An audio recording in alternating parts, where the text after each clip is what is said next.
حضرت محدث ابن جوزی نے لکھا ہے کہ حضرت حبیب اجمی ایک بزرگ تھے، ان کے پاس ایک شخص اکثر آتا تھا، بڑا مالدار تھا، ایک ہی بیٹی تھی، وہ بھی ٹانگوں سے معذور تھی۔ تو آپ اکثر اس کو کہتے ہیں کہ تو توبہ کر، اللہ کی بارگاہ میں رجوع کر۔ ایک وقت ایسا آتا ہے کہ پھر انسان کا جب کوئی اپنا نہیں رہتا پھر اسے مصلی یاد آتا ہے، لیکن اگر مصلی کی عادت بچپن سے پڑ جائے نا تو پھر ذرا آسان ہوتا ہے اللہ سے دل لگانا۔ وہ اکثر آپ اس کو کہتے ہیں کہ ٹھیک ہو جائے، ایک ہی تو بیٹی ہے، وہ بھی بیچاری معذور ہے، تو کہاں دولت لے جائے۔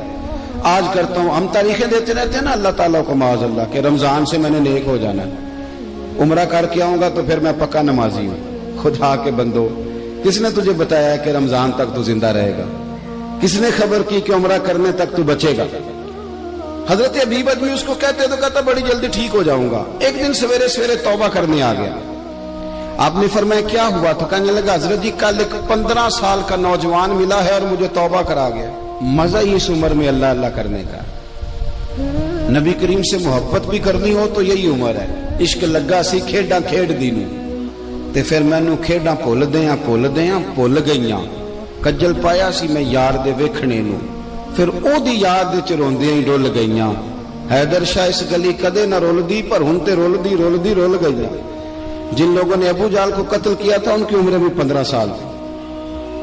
ہم تو بڑے ہی نہیں نہ ہوتے ساری زندگی، نہ ہمیں کو بڑا ہونے دیتا ہے، ہم بڑے ہی نہیں ہوتے، یہی تو عمر ہے کچھ کر گزرنے کی۔ 15 سال کا نوجوان توبہ کرا گیا تو آپ حضرت حبیب اجمی کہنے لگے وہ کیسے؟ کہنے لگا حضرت جی میں کل منڈی گیا تھا، مجھے کچھ سامان خریدنا تھا، تو بغداد کے بازار سے میں نے مچھلی خرید لی 10 کلو، باقی بھی سامان تب خود لے جا نہیں سکتا تھا۔ تو مزدور آپ کو پتہ ہے بیچارے آج بھی سڑکوں پہ بیٹھے ہیں، تو مزدور بیٹھے تھے تو ان میں ایک نوجوان 14-15 سال کا، چہرے پہ بڑی روشنی تھی۔ میں نے اس کو کہا بیٹے مزدوری کرو گے؟ کہنے لگا حضور مزدوری بھی کرتا ہوں، پڑھائی بھی کرتا ہوں، اور جو اللہ کو منظور ہو اس کی عبادت بھی کرتا ہوں۔ میں نے اسے کہا کہ یہ میرا سامان ہے فلان جگہ پہنچانا، کیا لوگے؟ کہنے لگا 3 دینار مزدوری۔ سودا طے ہو گیا، اس نے سامان اٹھا لیا۔ کہتے ہیں رستے میں ظہر کا وقت ہو گیا، کہنے لگا چچا اگر اجازت دو تو نماز پڑھ دوں۔ 15 سال کا جواب۔ کہتے میں رکھ کے نا وہاں سامان تو پھٹے پہ بیٹھ گیا، وہ نماز پڑھنے چلا گیا، باقی لوگ دیر سے آئے، وہ بچہ جلدی آ گیا۔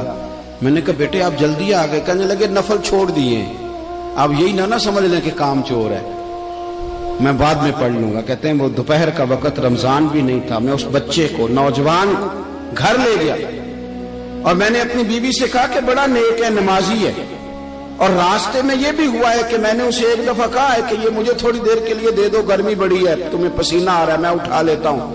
کہنے لگا نہیں چچا میں رزق حلال کھاتا ہوں، اگر آپ اٹھائیں گے تو میں 3 دینار مزدوری پوری نہیں لوں گا، پھر پیسے کم کروں گا، میں نے طے کیا ہے کہ اٹھاؤں گا۔ تو کہتے ہیں میں نے اپنی بیوی کو بتایا تو بڑی متاثر ہوئی، کہنے لگی دوپہر کا کھانا پک گیا، اسے کو روٹی کھا لے، رمضان بھی نہیں تھا۔ کہتے میں باہر نکلا، اس کو 3 دینار تھمائے، تو میں نے کہا بیٹے ایک بات میری مانو گے؟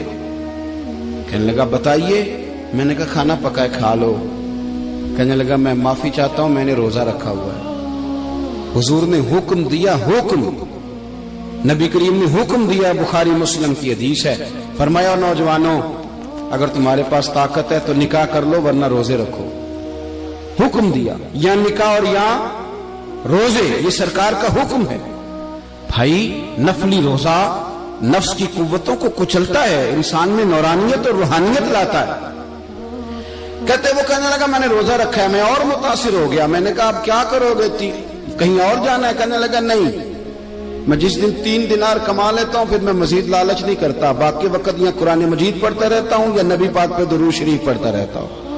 آپ بتائیں؟ تو میں نے کہا کہ افطار میرے ساتھ کر لو۔ کہتے ہیں میں اسے مسجد چھوڑ آیا اور خود میں لوٹ آیا، افطار کے بعد میں اسے لایا، کھانا کھلایا، عشاء پڑھی، اس کا گھر دور تھا، میں نے ڈرائنگ روم کھول دیا، بیٹھک کھول دی، وہیں وہ سو گیا۔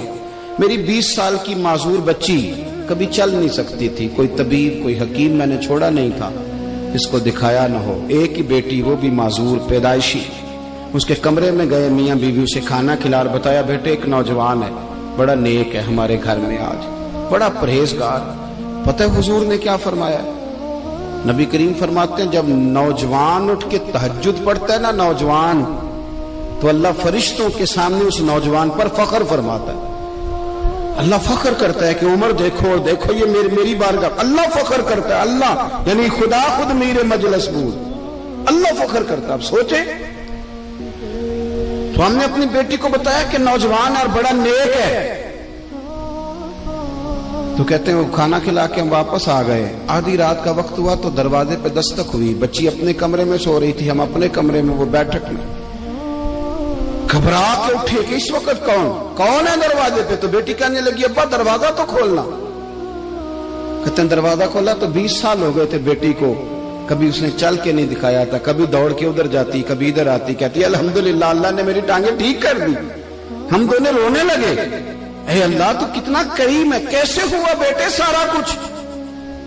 بیٹی کہنے لگی ابا آپ نے کہا تھا نا کہ نیک نوجوان آیا ہے, تو میرے دل میں خیال آیا اللہ اگر واقعی نیک ہے تو اس کے صدقے مجھے شفا ہی دے دے. یا ایھا الذین آمنوا اتقوا اللہ وابتغوا الیہ الوسیلہ. تو کہنے لگی ابھی میری دعا بھی پوری نہیں ہوئی تو رب کریم نے فضل کیا ہے اور مجھے شفا عطا کر دی.